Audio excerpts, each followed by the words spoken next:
2 years ago, the Finnish government was allowing children of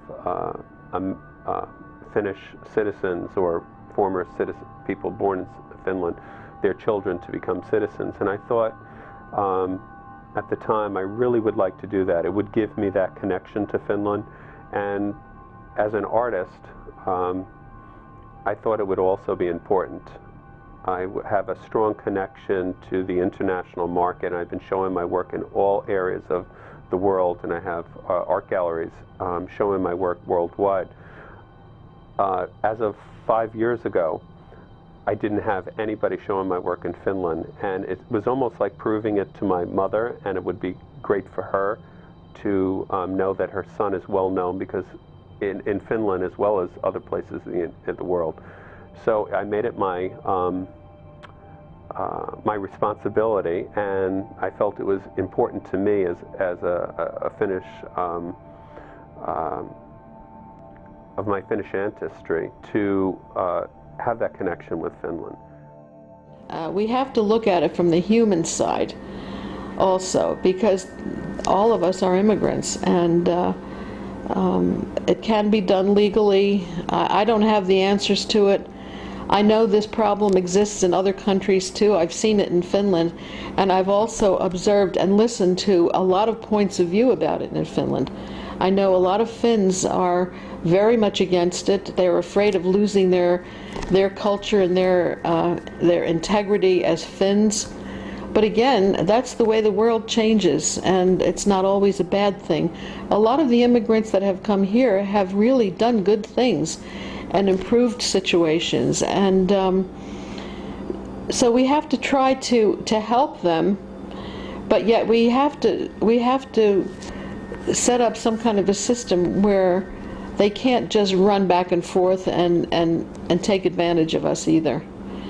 And so that's a constant thing, and I look at it also not from a human point, but from a Christian point, that we have to, they're our neighbors, you know, everybody in the world is our neighbor to one extreme or another, or one way or another.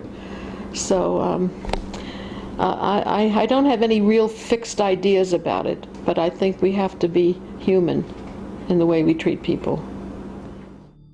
Eikä niille löydy töitä sit mistään, että siitä tulee sosiaalinen ongelma, että niihin täytyy saada jonkinnäköinen ratkaisu siihen, joko ne kielletään täällä olemasta ja ne rajat täytyy saada kiinni, että sieltä ei tule enää uusia. Jos esimerkiksi nyt kaikilla täällä oleville annettaisiin virallinen lupa, että he saavat työpaperit ja olla täällä, niin vaikuttaako se sitten taas niin, että sieltä tulee sellainen tulva rajan yli taas, että sieltähän saakin papereita, vaikka sinne menee ihan luvatta, niin sekään ei ole sitten taas oikea ratkaisu. Eli se täytyy saada lailliseksi minusta, eikä se voi jatkua tämmöisenä laittomana kuin se on tällä hetkellä. Ja minusta se on maailmanlaajuisesti sama asia, että se täytyy saada lailliseksi se muuttaminen, eli ei voi vain muuttaa maasta toiseen sillä tavalla, että siellä on parempi elää kuin täällä, ja sitten sen myötä tulee rikollisuus, ja rikollisille se on aina helpompi varastaa kallista tavaraa kuin halpaa tavaraa, ja rikolliset hyvin helposti muuttavat ensimmäisenä ennen kuin sitten sellaiset ihmiset, joilla on hyvä työ ja jotka osaavat tehdä jotakin.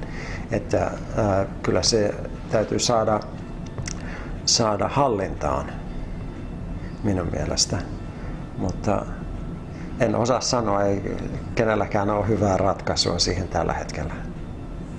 So, I think a lot of times when I hear people talk about recent immigrants in the United States, in Minnesota, for example, I'm always, when I hear people sort of making xenophobic comments or saying things like, oh, why do those immigrants come back? And I can't believe those people live 10 people to a house and have 7 cars in the driveway, and, you know, all of these kind of comments. And I always say, I said, just wait a minute, you know, think about your ancestors, your great-grandparents, when they came.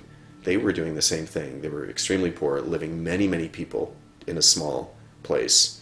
You know, probably doing the exact same kind of things as people are doing nowadays, hanging out with each other, not hanging out with other people, not socializing with people of other ethnic groups, sort of staying separate. And I think that's just what people naturally do. And then people also complain. They say, well, once one immigrant comes over, then he tries to get the rest of his family and all of his friends to come over. And that's absolutely no different from how it was 100 years ago or 150 years ago. When my great-grandmother, for example, she was the first one to come over. And then when she had enough money, she sent for each of her sisters in turn to come over, and then her brother. So it's exactly the same. And if you look at the immigrant communities back then, you'll see that they were very, very They weren't just people from, like the Finnish community where my dad is from. It wasn't just people that came from random places in different places in Finland. You find that many siblings would come and settle in the same place, and many people from the same village would come because they would say, oh yeah, our friends are over there in Minnesota, let's go live by them. So a lot of the sort of the things that people complain about nowadays about immigrants, I always say, you're just so short-sighted, because think about how your ancestors were, or think about what motivated them, and think what they were trying to do. And I think the immigrants nowadays are doing nothing differently than they were doing. I think it's just that people forget, and they see them as someone new, and they don't want new people here. But the Finns were, just like other ethnic groups, the Finns were discriminated at one time. The Finns were considered kind of the lowest of the totem pole, just like the Irish were. So that's that same kind of attitude that will go away with these immigrants and their children. They'll just be part of society at some point. And